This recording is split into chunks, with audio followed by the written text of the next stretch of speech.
नमस्कार, मी प्रशांत कदम। महाराष्ट्राचे खासदार दिल्लीत जाऊन नेमकं कसं काम करतात, काय बोलतात, कुठल्या मुद्द्यांवरती बोलतात, किती प्रभावी बोलतात याच्यावरती महाराष्ट्रानं लक्ष ठेवायला पाहिजे।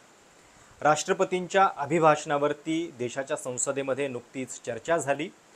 वर्षामधून हा एक महत्त्वाचा इव्हेंट असतो। बजेट अधिवेशनाची जेव्हा सुरुवात होत असते त्यावेळी संयुक्त अधिवेशनाला राष्ट्रपती संबोधित करत असतात आणि त्याच्यानंतर या अभिभाषणावरती चर्चा होत असते।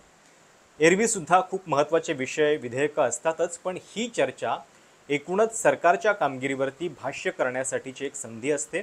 यावेळी सत्तापक्ष आणि विरोधी पक्ष दोन्ही बाजूंनी महाराष्ट्रातल्या काही खासदारांनी आपापली भूमिका मांडली, पण त्यातली काही 4 निवडक भाषणं मला तुम्हाला ऐकवायची आहेत, कारण या भाषणांमधून अत्यंत प्रभावीपणे वेगवेगळे मुद्दे मांडले गेलेले आहेत की ज्याची चर्चा केवळ राज्यामध्येच नव्हे तर देशामध्ये सुद्धा होणं आवश्यक आहे। यातले काही खासदार पहिल्यांदाच लोकसभेमध्ये आलेले आहेत, जसं की वर्षा गायकवाड। त्यांना विधानसभेचा अनुभव आहे, पण लोकसभेमध्ये त्या पहिल्यांदाच बोललेल्या आहेत। साहजिक आहे, आपले मराठी खासदार जेव्हा दिल्लीमध्ये जाऊन बोलतात त्यावेळी भाषा वेगळी असते, पण तरी देखील ही भाषणं जी आहेत ती या सगळ्या लँग्वेज बॅरियरचा अडथळा पार करून प्रभावी म्हणावीत अशा पद्धतीची आहे। वर्षा गायकवाड अत्यंत त्वेषानं आपल्या पहिल्या भाषणामध्ये बोलल्या। महाराष्ट्रातल्या पक्षफोडीचा विषयसुद्धा त्यांनी देशासमोर देशाच्या संसदेमध्ये मांडला आणि सोबतच काही स्थानिक मुद्देसुद्धा उपस्थित केले। त्याच्यानंतर अमोल कोल्हे जे दुसऱ्यांदा लोकसभेमध्ये पोहोचलेले आहेत। खरं तर अनेक अभिनेते हे देशाच्या संसदेमध्ये वेगवेगळ्या पद्धतीनं पोहोचलेले आहेत, पण त्यांची कामगिरी एकदा सभागृहामध्ये पोहोचल्यानंतर तशी राहत नाही। अमोल कोल्हे मात्र याला सन्माननीय अपवाद आहेत आणि त्यांच्या भाषणांची चर्चा याच्या आधीसुद्धा झालेली आहे। यावेळीसुद्धा ते जोरदार बोलले। यावेळी पक्षाने त्यांना उपनेत्या पदावरती नेमलेलं आहे लोकसभेमध्ये आणि सुप्रिया सुळे यांच्यासारख्या ज्येष्ठ खासदार पक्षाकडे असताना देखील त्यांनी अमोल कोल्हे यांना संधी दिली आणि त्या संधीचं त्यांनी सोनं करून दाखवलं। संजय राऊत यांनी राष्ट्रपतींचं जे वर्तन होतं, राष्ट्रपतींच्या अभिभाषणावरती बोलतानाच ज्यावेळी मोदी शपथविधीसाठी दावा करायला गेलेले होते त्यावेळी त्यांना दहीसाखर खाऊ घालणं हे योग्य होतं का? राष्ट्रपती हे पद निष्पक्ष असलं पाहिजे याच्यावरती बोट ठेवलं। त्याच्यावरून गदारोळ पण झाला आणि प्रियंका चतुर्वेदी शिवसेना ठाकरे गटाच्या राज्यसभेतल्या खासदार त्यांनी पंतप्रधानांच्या नॉन बायोलॉजिकल कमेंटचा असा काही समाचार घेतला की त्याच्यावरून प्रचंड चर्चा देखील सुरू आहे। नीटपणे ऐका ही 4 भाषणं, थोडंसं तुम्हालाही कळेल आपले महाराष्ट्रातले खासदार संसदेमध्ये जाऊन नेमकं कसं बोलत असतात आणि कमेंट्समध्ये आवर्जून कळवा की यातलं कुठलं भाषण तुम्हाला सर्वात प्रभावी वाटलं आणि दुसरं म्हणजे यांच्या भाषणांमधून कुठला महत्त्वाचा मुद्दा महाराष्ट्राच्या दृष्टीनं जो मांडायला हवा होता पण या भाषणांमध्ये आला नाही असं तुम्हाला वाटतं। कमेंट्स नक्की कळवा। दिल्लीचे तख्त राखतो महाराष्ट्र माझा। छत्रपती शिवाजी महाराज, राजश्री शाहू महाराज, क्रांतिज्योती सूर्य महात्मा फुले, क्रांतिज्योती सूर्य सावित्रीबाई फुले, भारतरत्न डॉक्टर बाबासाहेब आंबेडकर यांच्या पावन विचाराने चालणारा महाराष्ट्र आणि महाराष्ट्राच्या जनतेने दाखवून दिलं की सरकारी तिजोरीचा वापर हा स्वतःच्या फंडासाठी वापरला, सरकारी यंत्रणांचा वापर केला, सत्याची अंमलबजावणी केली तरीसुद्धा गद्दारांना महाराष्ट्रामध्ये थारा मिळणार नाही आणि त्या ठिकाणी जो 400 पारचा नारा दिला होता ते स्वप्नभंग करण्याचं काम महाराष्ट्राने केलं। त्याबद्दल महाराष्ट्राच्या जनतेचं मी या ठिकाणी सन्माननीय अध्यक्ष महोदय खूप धन्यवाद व्यक्त करते। अध्यक्ष महोदय, महामहिम राष्ट्रपति के अभिभाषण में मैं अपेक्षा कर रही थी कि क्योंकि हम पहली बार सांसद बन के चुन के आए हैं तो मैं अपेक्षा कर रही थी कि उसमें नीति की बात होगी, दिशा की बात होगी, दशा की बात होगी और आने वाला 1 साल का जो है वो क्या कार्यकाल रहने वाला है उसको हमें पूर्व कल्पना उससे मिल जाएगी। मैं अपेक्षा कर रही थी अध्यक्ष महोदय कि महंगाई हो, बेरोजगारी हो, पेपर लिंक हो, सामाजिक तनाव हो, महिला सुरक्षा की बात हो, इन सारे मुद्दों के ऊपर सम्माननीय अध्यक्ष महोदय इस बार बात होगी। सम्माननीय अध्यक्ष महोदय, महामहिम राष्ट्रपति ने निवडणूक आयोग के बारे में, चुनाव आयोग के बारे में जो तारीफ की है, उसके मामले में थोड़ा सा सन्माननीय अध्यक्ष महोदय मैं अपना एक्सपीरियंस बताना चाहती हूँ। हम सब संसद के लोगों ने चंडीगढ़ का तो इलेक्शन सन्माननीय अध्यक्ष महोदय देखा ही था कि जिस तरह से वो रिटर्निंग ऑफिसर काम कर रहा था, लेकिन महाराष्ट्र की जनता ने तो सन्माननीय अध्यक्ष महोदय चुनाव आयोग का काम भोगा भी है। मैं इसलिए भोगा शब्द सन्माननीय अध्यक्ष महोदय कहना चाहती हूँ कि जिस तरह से हमारे यहाँ पे 2 पक्ष तोड़े गए, जिस तरह से दोनों पक्ष के चिन्ह बदले गए और उसके बाद जो इलेक्शन आया, सन्माननीय अध्यक्ष महोदय हमारी अपेक्षा थी कि चुनाव आयोग पारदर्शिता से और निष्पक्ष होकर इलेक्शन लड़ेगा। लेकिन दुर्भाग्यवश सन्माननीय अध्यक्ष महोदय मुझे कहना पड़ेगा कि मशीन पे एक जैसे चिन्ह होने नहीं चाहिए, ये क्राइटेरिया है। लेकिन हमने महाराष्ट्र में देखा कि जहाँ पे तुतारी थी वहाँ पे पिपानी थी, जहाँ पे मशाल थी वहाँ पे आग फेंकने वाली वो क्या कहते हैं चिमनी थी। तो इस तरह के काम जो है वो मशीन पे किए गए। सन्माननीय अध्यक्ष महोदय एक एक कैंडिडेट के 3-3 नाम, 4-4 नाम, वर्षा गायकवाड़ के सामने 2 वर्षा गायकवाड़ आई। तो इस तरह से जो इलेक्शन लड़ा गया, मैं नहीं समझती सन्माननीय अध्यक्ष महोदय ये योगायोग था। ये पूरी तरह से सन्माननीय अध्यक्ष महोदय कहीं ना कहीं सोची हुई बात थी। सन्माननीय अध्यक्ष महोदय 400 पार का नारा था और 400 पार के नारे के लिए ये सब चल रहा था क्या? ये भी कहीं ना कहीं हमारे जैसे नए सांसदों के मन में बात उठी। सन्माननीय अध्यक्ष महोदय, मैं आपसे पूछना चाहती हूँ कि 400 का नारा क्यों दिया गया? वो इसलिए दिया गया, जैसे आपको पता है कि पिछले बार हमने देखा कि सांसद में 150 सांसद को सस्पेंड किया गया, फिर 3 कानून लाए गए, किसान का कानून लाया गया। तो 400 का पार का नारा किस लिए था? जो हमें समझ में आया वो इसलिए था कि उसमें संविधान बदलने की बात थी, उसमें आरक्षण रद्द करने की बात थी और उसमें डॉक्टर बाबा साहब अम्बेडकर के विचारों को कुचलने की बात चल रही थी। और सन्माननीय अध्यक्ष महोदय, ये हम नहीं कह रहे, ये कहीं ना कहीं उन्हीं के सांसद के द्वारा आई हुई बात है जो मैं यहाँ से रखना चाहती हूँ। बिल्कुल हाँ, यहाँ से रखना चाहती हूँ।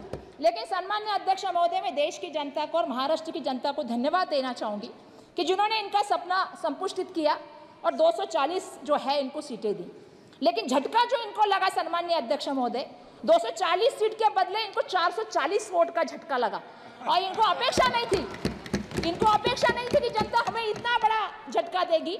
लेकिन मैं थोड़ी देर पहले हमारे एक भाई बात कर रहे थे, हमारे सांसद, और हमें पूछ रहे थे कि आप लोग इतने खुश क्यों हैं। सुनिए भाई साहब, अभी डिस्टर्ब मत कीजिए। हमारे सांसद पूछ रहे थे संदीप पात्रा जी कि आप खुश क्यों हैं। हम इसलिए खुश हैं कि मैं एक शेर पढ़ना चाहती हूँ सन्माननीय अध्यक्ष महोदय। शेर यह है कि इतना भी गुमान ना कर अपनी जीत पे बेखबर, इतना भी गुमान ना कर अपनी जीत पे बेखबर, शहर में तेरी जीत से ज़्यादा चर्चा मेरा है। तो मैं ये कहना चाहती हूँ सन्माननीय अध्यक्ष महोदय कि हमारा चर्चा इसलिए है क्योंकि हम संविधान की बात कर रहे हैं, हम देश के लिए लोकशाही की बात कर रहे हैं, हम लोगों के हित की बात कर रहे हैं। सन्माननीय अध्यक्ष महोदय, मैं आपसे कहना चाहती हूँ महंगाई के ऊपर, हम मोदी जी का नाम सुनते तो म से महंगाई आनी चाहिए, और जब महंगाई की बात आती है तो आपको पता है कि बढ़ती महंगाई महिलाओं के लिए और हमारे देश के लिए आज सबसे बड़ी समस्या बन गई। सन्माननीय अध्यक्ष महोदय, कितने अफसोस की बात है सन्माननीय अध्यक्ष महोदय, यहाँ हम सब महिलाएं बैठी है और इस अभिभाषण में महंगाई का एक शब्द यहाँ पे उपस्थित नहीं किया है। सन्माननीय अध्यक्ष महोदय, जिक्र ही नहीं है इस पूरे भाषण में। आज कमर तोड़ महंगाई के आज गरीब है, मध्यम वर्गीय परिवार है जिनका जीना मुश्किल हो गया। सन्माननीय अध्यक्ष महोदय, दाल, आपको मालूम है टमाटर, आटा और प्याज, दूध, आज सब की चीज़ें जो है तो दाम बढ़ गए हैं। उस पर जीएसटी भी कुछ चीज़ों के ऊपर लगाने का काम केंद्र सरकार की तरफ से हो रहा है, चाहे वो दही हो, पनीर हो, दूध हो। सन्माननीय अध्यक्ष महोदय, आज परिवार की बचत जो है 50 वर्षों में सबसे निचले स्तर पे जो सन्माननीय अध्यक्ष महोदय गई है। क्यों गई है? आज परिवार में बचत नहीं हो पा रही सन्माननीय अध्यक्ष महोदय, ये दुर्भाग्य है सन्माननीय अध्यक्ष महोदय। 4 महीने से जो फूड इन्फ्लेशन का है वो 8.5 से रेट जो है वो अधिक हो गया है सन्माननीय अध्यक्ष महोदय। आज रोज दुगनी तिगनी जो है सन्माननीय अध्यक्ष महोदय, रात चौगनी जो है वो महंगाई बढ़ रही है। और सन्माननीय अध्यक्ष महोदय, इसका शब्द इस अभिभाषण में नहीं है, ये मुझे सबसे बुरा लगा है। सन्माननीय अध्यक्ष महोदय, जब हम लोग महाराष्ट्र की असेंबली में काम कर रहे थे या संसद में भी काम कर रहे हैं, जब मणिपुर की बात आती है तो हम महिला है, हमें बहुत दुख होता है सन्माननीय अध्यक्ष महोदय। महिलाओं की नग्न ढिंड निकालना, ये किसी भी देश के लिए, किसी भी संस्कृति के लिए और किसी भी स्टेट के लिए सम्मानीय अध्यक्ष महोदय बिल्कुल सही नहीं अध्यक्ष महोदय। लेकिन दुर्भाग्यवश इस संसद में उसका उल्लेख नहीं हुआ। सम्मानीय अध्यक्ष महोदय, देश के प्राइम मिनिस्टर वहां गए नहीं। पिछले 13 महीनों में सम्मानीय अध्यक्ष महोदय 221 लोगों की इसमें जान गई। सम्मानीय अध्यक्ष महोदय 50,000 से ज़्यादा लोग बेघर हो गए। और इसके बावजूद सम्मानीय अध्यक्ष महोदय, मैं कहना चाहती हूँ कि इसके लिए कोई भी जो है इस पूरे भाषण में एक शब्द नहीं है। जो भाषण में शब्द है वो सिर्फ है जो आपको पता है उत्तर पूर्व राज्यों की सुरक्षा की बात की गई है। मेरा यह अपेक्षा था कि इसमें मणिपुर की महिलाओं के लिए, मणिपुर की जनता के लिए यहाँ से एक प्रबोधन जाएगा और उनको विश्वास दिलाया जाएगा कि उनकी सुरक्षा के लिए आने वाले सालों में काम किया जाएगा। सम्मानीय अध्यक्ष महोदय, हम म से महिला सुरक्षा की बात करते हैं। आज महिला सुरक्षा की बात हुई। आज सुबह ही मुझे बहुत अच्छा लगा जब हमारे सम्मानीय अध्यक्ष महोदय ने इंडिया की टीम जीती, उसके लिए एक प्रस्ताव रखा गया। हम महिलाएं हैं, हम अपेक्षा करते हैं हमारी खिलाड़ियां, महिलाएं कैसे आती है आप जानते हो। जब सामाजिक जीवन में, राजनीति में, आर्थिक नीति में, सांस्कृतिक नीति में या खेल में जब हम आते हैं ना अध्यक्ष महोदय, बहुत संघर्ष करके वहाँ तक पहुँचते हैं हम महिलाएं। और जब हम अपनी यौवन की पीड़ा की बात जब लोगों के सामने कहते हैं, उसके लिए बहुत हिम्मत लगती है। मैं उन सभी लड़कियों से यहाँ से कहना चाहती हूँ कि हम संसद में उनकी आवाज़ बन के यहाँ से आपसे पूछना चाहते हैं, बृजभूषण सिंह के साथ क्या हुआ? कुछ उसके साथ नहीं हुआ।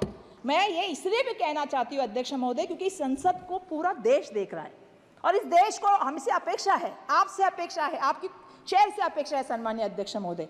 अध्यक्ष महोदय, जब मैं संसद भवन में आई मुझे बहुत अच्छा लगा ये सब देख के, लेकिन मुझे और अच्छा लगता कि संसद भवन का उद्घाटन और भूमि पूजन दोनों महामहिम राष्ट्रपति के हाथों से होता। तो मुझे बहुत अच्छा लगता कि एक महिला, एक आदिवासी महिला को उसका मान मिल जाता, एक दलित जो हमारे सम्मानीय राम कोविंद जी थे महामहिम राष्ट्रपति, उनको ये सम्मान मिल जाता।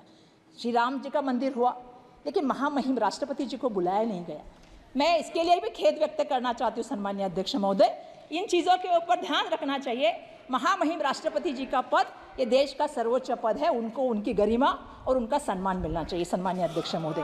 अध्यक्ष महोदय, मैं म से मुंबई की रेलवे के बारे में, जो हमारी रेल व्यवस्था है उसके बारे में और उसकी सुरक्षा के बारे में थोड़ा बात करना चाहती हूँ, जो आजकल राम भरोसे चल रही है। सम्मानीय अध्यक्ष महोदय, मैं कहना चाहती हूँ NCRB के मुताबिक 2017 से 2021 तक ट्रेन जो हादसे हुए सम्मानीय अध्यक्ष महोदय, इसमें जब लगभग 1 लाख लोगों से ज़्यादा लोगों की मौत हुई है सम्मानीय अध्यक्ष महोदय। ये मैं नहीं कह रही हूँ, ये NCRB का रिपोर्ट कह रहा है सम्मानीय अध्यक्ष महोदय।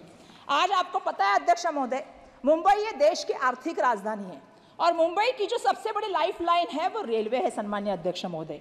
आज ऐसी अवस्था है कि अगर रेलवे लड़खड़ा जाती है तो मुंबई शहर सम्मानीय अध्यक्ष महोदय लड़खड़ा जाता है। आज अध्यक्ष महोदय, मुंबई का आप देखेंगे तो हर दिन 7 लोगों की जान ये ट्रेन दुर्घटना में जाती है। इसके ऊपर आपको ध्यान देना पड़ेगा। दूसरा ऐसा है सम्मानीय अध्यक्ष महोदय, 2023 मैं अध्यक्ष महोदय, मेरे को पहली बार बोल रही हूँ, थोड़ा 4-5 ही पॉइंट है सर। बोलो सर, 2023 में आप देखेंगे सेंसेक्स तो 2590 लोग जो है उनकी ट्रेन की दुर्घटना में जो है सम्मानीय अध्यक्ष महोदय मौत हुई है। और इसके बावजूद भी सम्मानीय अध्यक्ष महोदय आप देखेंगे तो 441 लोगों को जो है वो चोट आने का काम हुआ है। आपको मैं बताना चाहती हूँ, हाल ही में मुंबई के हाईकोर्ट ने जो है आपको मतलब रेलवे को लताड़ा है और ये कहा है कि जानवरों की तरह आप लोगों को लेके जाने का काम कर रहे हैं। तो मैं ये अपेक्षा करती हूँ सभी भाषण के माध्यम से कि हमारे मुंबई की जो रेल अवस्था है इसको सुधारने का काम सम्मानीय अध्यक्ष महोदय होना चाहिए। और मैं ये चाहती हूँ कि आपको मैं बताऊँ अध्यक्ष महोदय, मैं एक दिन रेलवे स्टेशन पे गई जहाँ पे मुझे ट्रेन पकड़नी थी। आप कभी रेलवे स्टेशन पे, मुझे मेरा रिक्वेस्ट है कि रेलवे मंत्री जी को भेजना चाहिए, क्योंकि उनको पता होना चाहिए जो दूर की रेलवे होती है ना 30-30 घंटा लेट होती है, 20-20 घंटा लेट होती है। लोगों को बैठने के लिए व्यवस्था नहीं, बच्चों को लेकर जो औरतें ज़मीन पर बैठती है उसको दूध लेने के लिए कैंटीन नहीं है, कहीं फायर की व्यवस्था नहीं है, ना कई लोग उनके सपोर्ट के लिए मदद के लिए नहीं आ रहे। लोग वैसे के वैसे बैठे रहते हैं जिनके पास कोई व्यवस्थापन नहीं सम्मानीय अध्यक्ष महोदय। तो मेरा ये रिक्वेस्ट है सम्मानीय अध्यक्ष महोदय कि आप इसमें ध्यान दें। रेलवे का इतना बड़ा बजट है तो उसमें हम सबको जो सुविधा चाहिए उस सुविधाओं के ऊपर सम्मानीय अध्यक्ष महोदय ध्यान दें, ये मैं आपसे विनती करना चाहती हूँ। अध्यक्ष महोदय, मैं महाराष्ट्र और मुंबई के लिए म से कुछ कहना चाहती हूँ। Madam please. यस अध्यक्ष महोदय, मेरा दो ही पेज है। फिर भी अध्यक्ष महोदय मैं बहुत फास्ट बोल रही हूँ, मैं खत्म कर रही हूँ अध्यक्ष महोदय। अध्यक्ष महोदय की मैंने देखा कि हमारे महाराष्ट्र का मुंबई के लिए Please, 1 second. Yes sir I object to your remarks. Nobody can stop. No, of course you can, sir. Please take back your words. I took it back. Please, madam, continue. Yes sir Maharashtra से और मुंबई से मैं से ये कहना चाहती हूँ कि सर पूरे अभिभाषण में हमारा सिर्फ एक ही उल्लेख है और वो ये है कि हमारी जो ट्रेन जा रही है बुलेट ट्रेन जो अहमदाबाद से मुंबई आ रही है सिर्फ इसी का जिक्र है, उसके सिवा मुंबई और महाराष्ट्र का इस अभिभाषण में कहीं भी कोई जिक्र नहीं। सन्मान्य अध्यक्ष महोदय, मुझे कहना पड़ेगा मेरा महाराष्ट्र केंद्र शासन को सबसे ज़्यादा बड़ा महसूल देता है और उसके बदले में हमें क्या मिलता है सन्मान्य अध्यक्ष महोदय? अगर हम बात करें टैक्स कलेक्शन की अध्यक्ष महोदय, तो महाराष्ट्र से अगर 1 रुपया जाता है तो केंद्र से हमें वापस सिर्फ 7 पैसा आता है सन्मान्य अध्यक्ष महोदय। अध्यक्ष महोदय, ये हमारे ऊपर अन्याय है, ये हमें यहाँ से कहना है। अध्यक्ष महोदय, मेरी एक मांग है कि टैक्स डिक्लेरेशन के बाद महाराष्ट्र का जो हिस्सा बढ़ाया जाएगा, मैं ये मांग करती हूँ कि टैक्स जो दिया जाएगा उसमें से महाराष्ट्र से जो टैक्स आएगा उसका 50% टैक्स जो है वो हमें मिलना चाहिए। महाराष्ट्र की वो हमारे विकास के लिए जरूरी चीज़ है, वो हमें मिलना चाहिए, ये मेरा सन्मान्य अध्यक्ष महोदय कहना है। अध्यक्ष महोदय, महाराष्ट्र का किसान आज जो है वो हम कहते हैं कि बहुत बड़े संकट में है क्योंकि आसमानी संकट उसके ऊपर उसके साथ वो जूझ रहा है, लेकिन उसको केंद्र की मदद क्या मिल रही सन्मान्य अध्यक्ष महोदय? कुछ भी मदद नहीं मिल रही। अध्यक्ष महोदय, महाराष्ट्र के किसान की बात करें तो प्याज के किसान की बात करते हैं। सन्मान्य अध्यक्ष महोदय, आज ऐसी नीतियां बनाई गई कि आज दुर्भाग्यवश मुझे कहना पड़ेगा इन्होंने एक्सपोर्ट बैन कर दिया, जिसके कारण लोगों की जो आमदनी थी वो कम हो गई और किसान आज इतना परेशान है। मेरा आपसे विनंती है कि जिस तरह से तेलंगाना सरकार ने या महाराष्ट्र में जब महाविकास आघाड़ी की सरकार थी हमने कर्जा माफ़ करने का काम किया था, उसी तरह किसानों का कर्जा माफ़ हो सन्मान्य अध्यक्ष महोदय, मैं यहाँ से आपको ये विनंती करना चाहती हूँ। अध्यक्ष महोदय, मैं से महापुरुषों के बारे में बात करना चाहती हूँ और उनके स्मारकों के बारे में बात करना चाहती हूँ। हमारे सम्मानीय एक खासदार साहब ने यहाँ पे बात की कि हमारे महाराष्ट्र के आद्य जो देवत हम लोग जिसको करते हैं या महाराष्ट्र की अस्मिता जिसको कहते हैं। सर मैं खत्म करूँ, 2 ही पेपर है मेरे पास। श्री के विश्वेश्वर सर एक रेड्डी जी, आप बात कीजिए प्लीज। ओके सर, मैं लास्ट पॉइंट कर रही हूँ सर लास्ट पॉइंट कि महाराष्ट्र के जो हमारे आराध्य दैवत है या हमारे जो अस्मिता है छत्रपति शिवाजी महाराज, इनके अरबी समुद्र की स्मारक की बात हुई थी और देश के प्राइम मिनिस्टर ने 24/12/2016 को इसका जल पूजन किया था। सन्मान्य अध्यक्ष महोदय, अभी तक काम शुरू नहीं किया शिव स्मारक का। सन्मान्य अध्यक्ष महोदय, भारत रत्न डॉक्टर बाबा साहब अम्बेडकर जी के स्मारक का जो है वो इंदू मिल का भूमि पूजन 2015 को किया गया था, 11/10/2015 को। अभी तक उसका सिर्फ 30% काम हुआ है। सन्मान्य अध्यक्ष महोदय, ये हमारे सबसे बड़े आराध्य देवत है, हमारी अस्मिता है, तो ये काम जल्द से जल्द होना चाहिए। ये मेरा यहाँ पे सन्मान्य अध्यक्ष महोदय है। बस मैं यही कहूँगी कि आपका बहुत बहुत धन्यवाद। राष्ट्रपति जी ने जिन उपलब्धियों का उल्लेख किया उसके लिए मैं सरकार का अभिनंदन करता हूं, लेकिन कुछ बुनियादी सवाल है अध्यक्ष महोदय। जब 5वें नंबर की हमारी अर्थव्यवस्था, ये गौरवशाली बात है, लेकिन देश ये भी जानना चाहता है कि देश पर कर्जा कितना है, देश पर बोरोइंग्स कितनी है और देश के सकल उत्पाद के ये बोरोइंग्स कितनी फीसदी है और ये ऋण कब तक और कैसे चुकाया जाएगा। हमारी मराठी में कहावत है, ऋण काढून सण फार काळ साजरा करता येत नाही। और इसलिए दूसरी बात है, महामहिम राष्ट्रपति जी ने जो कही कि 80 करोड़ देशवासियों को मुफ्त राशन दिया जा रहा है, तो 5वीं अर्थव्यवस्था के लिए क्या ये भूषणावह है? और दूसरा सवाल ये खड़ा होता है कि बावजूद इसके हंगर इंडेक्स में भारत का स्थान 125 देशों में 111वां है, जो पाकिस्तान, नेपाल, बांग्लादेश और श्रीलंका से भी नीचे है। क्या ये उपलब्धि है? और अगला सवाल ये बनता है, जो 5वें नंबर की अर्थव्यवस्था है वो अपने जेन्युइन जो ईमानदार टैक्स पेयर्स है उनको क्या दे रही है? ये टैक्स पेयर्स को अपने बच्चों को शिक्षा के लिए प्राइवेट स्कूल में भेजना पड़ता है, उनको अपने हेल्थ के लिए हेल्थ इंश्योरेंस निकालना पड़ता है। सर, नौबत तो ये है कि जब नॉर्मल मिडिल क्लास आदमी बाइक खरीदने जाता है तो उसको 28% जीएसटी देना पड़ता है, लेकिन इस देश में जो कोई हेलीकॉप्टर खरीदना चाहता है उसको सिर्फ 5% जीएसटी है। तो क्या ये उपलब्धि है? ये हर देशवासी के लिए अर्थव्यवस्था है? ये सबसे बड़ी बात है। और इसीलिए ये सवाल बनता है कि जब अर्थव्यवस्था क्या सही में सुदृढ़ है या सिर्फ ये सूजन है जिसे सुदृढ़ता बताया जा रहा है। महामहिम राष्ट्रपति जी ने अपनी अभिभाषण में ग्रामीण अर्थव्यवस्था और डेयरी का उल्लेख किया, लेकिन दुर्भाग्यवश माननीय मंत्री महोदय यहां बैठे हैं, लेकिन उसी दिन जो मिल्क पाउडर है उस पे इंपोर्ट ड्यूटी माफ करके मिल्क पाउडर आयात करने का एक निर्णय जो लिया गया। Sir? Yeah, but don't cut his time. He's not yielding. You are yielding. No sir, I'm asking sir ये दूध उत्पादक किसानों के लिए क्यों एकदम गलत बता रहे हैं, इससे I want you to kindly give me a chance. इनकी जानकारी के लिए और पूरे सदन की जानकारी के लिए, शरद पवार जी जब कृषि मंत्री थे उस समय उन्होंने ये TRQ दिया था। एक समय 10,000 Your टन time will का, come now. बाद में 25,000 टन का, और उस समय मिल्क पाउडर इंपोर्ट हुआ। What is that? Honorable Minister, your time will come. Your member is. See, next member is your from party. उसका क्या संबंध है? Honorable Minister, wait. Honorable Minister, wait. No. Immediately your member is going to speak. That time it can be debated. Sir पुराने निर्णयों को लेके आज वास्तविक You carry on. सर आज Nothing will go वास्तविकता wrong. ये है देश में सर, मैं माननीय मंत्री महोदय के संज्ञान में ये बात लाना चाहूंगा कि सर देश में मिनरल वाटर की बोतल 20 रुपए में मिलती है और हमारा किसान दूध 22 या 24 रुपए में बेचता है। तो क्या ये किसान को समृद्ध करने का निर्णय है सर? सर मिनरल वाटर की बोतल 20 रुपए में बिकती है और हमारा किसान जो अपने पशुओं को पालता है उसको दूध बेचना पड़ता है 22 या 24 रुपए किलो में। तो क्या ये किसान के साथ न्याय हो रहा है? ये इसका जवाब किसान चाहता है।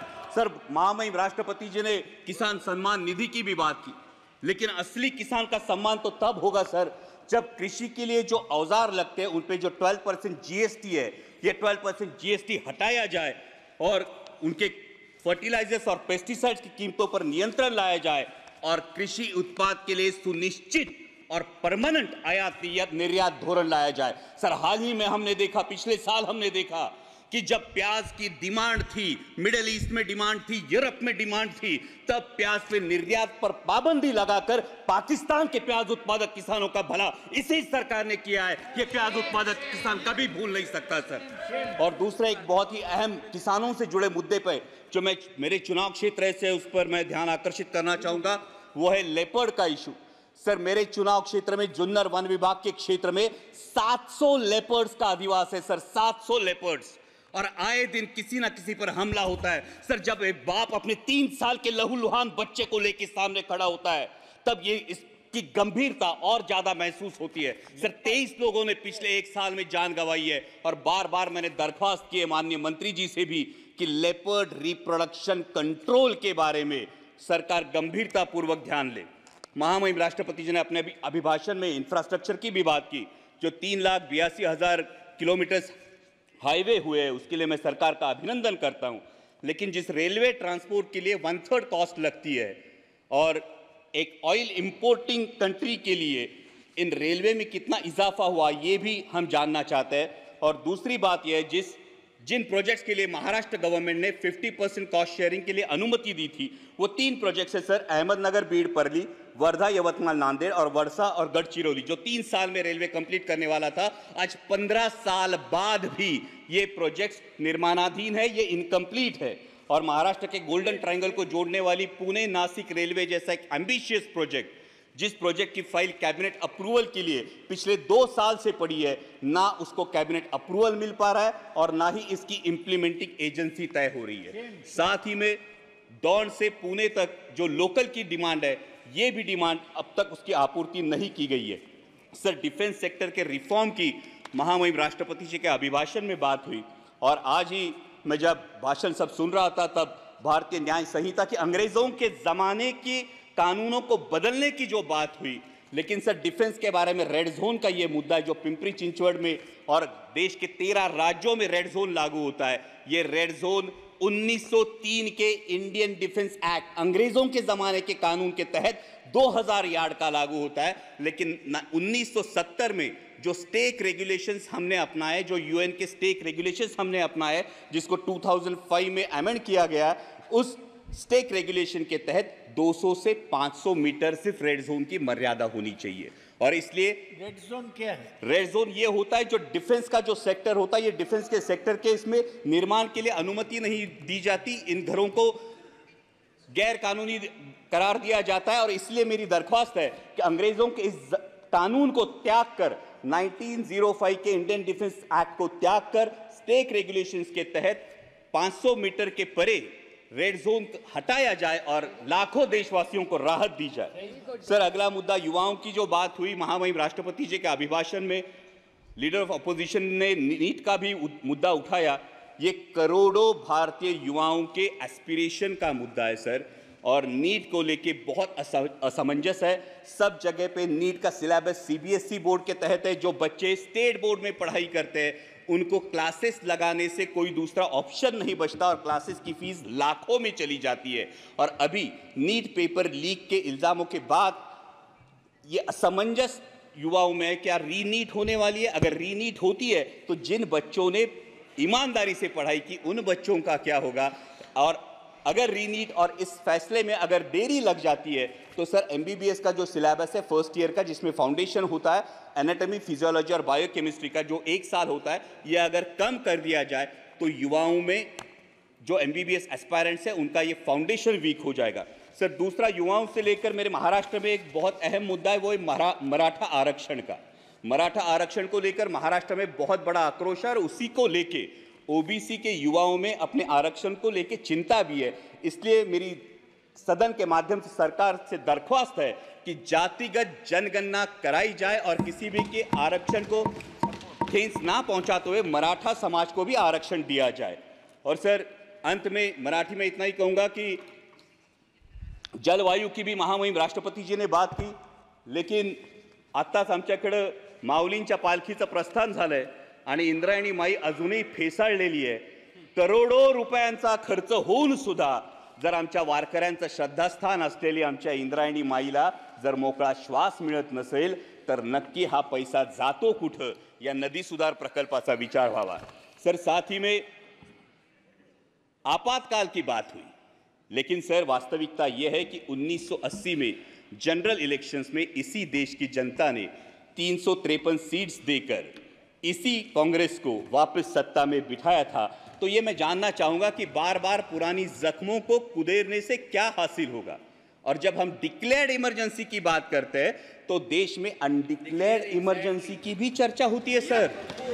कुछ सालों पहले सर शोले करके एक मूवी आई थी, उसमें एक डायलॉग था, शायद आपको भी याद होगा, कि दूर किसी दराज में जब बच्चा रोता है तो माँ कहती है सो जा वरना गब्बर आ जाएगा। सर, हालात ऐसे थे कि जब विपक्ष का कोई नेता सरकार के खिलाफ बोलता है तो उसको बोला जाता है चुप हो जा, सरकार के खिलाफ मत बोल वरना ईडी, सीबीआई या इनकम टैक्स आ जाएगा।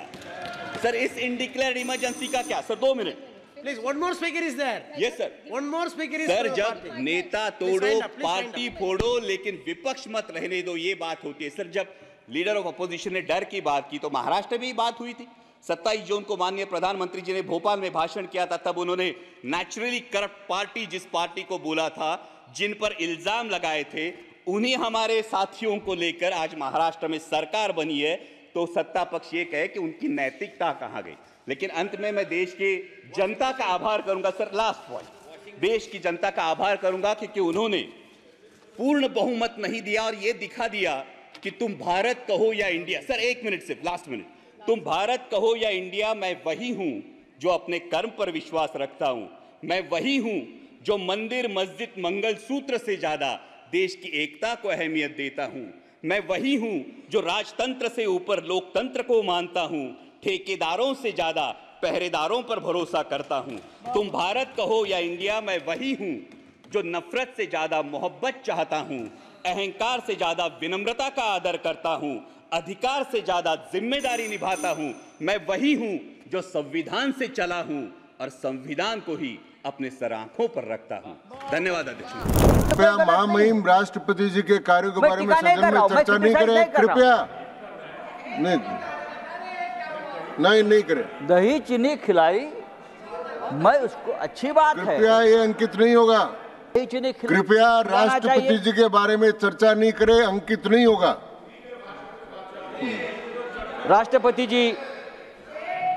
राष्ट्रपति जी देश की संविधान की संरक्षक है, लेकिन राष्ट्रपति जी का जो भाषण है हमने सबने सुना। हाँ, उस पर बोलिए। उसमें हर पन्ने पर झूठ ही झूठ है, हर पन्ने पर झूठ है।